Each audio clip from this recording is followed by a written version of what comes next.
militer Israel mengatakan sirena berbunyi di seluruh Israel bagian tengah Kamis 19 Desember 2024 dini hari. Ini terjadi saat rudal dari Yaman menyerang negeri itu. Dan ini adalah kali kedua di minggu ini militer Israel mencegat rudal dari Yaman. Yang pertama terjadi pada hari Senin yang diklaim oleh pemberontak Houthi.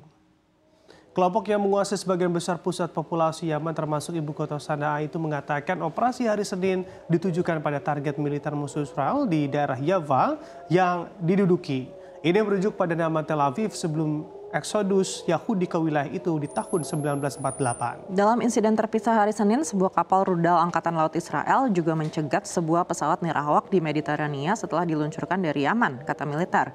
Pemberontak Houthi mengatakan mereka bertindak sebagai bentuk solidaritas dengan warga Palestina. Pada tanggal 9 Desember, sebuah pesawat nirawak yang diklaim oleh Houthi meledak di lantai atas sebuah bangunan tempat tinggal di kota Yevne di Israel Tengah, namun hal ini tidak menimbulkan korban jiwa. Pada bulan Juli, serangan pesawat nirawak Houthi di Tel Aviv menewaskan seorang warga sipil Israel. Peristiwa ini memicu serangan balasan di pelabuhan Hodeidah di Yaman. Kelompok Houthi juga secara rutin menargetkan pelayaran di Laut Merah dan Teluk Eden yang menyebabkan serangan balasan terhadap target-target kelompok Houthi oleh Amerika Serikat dan terkadang pasukan Inggris.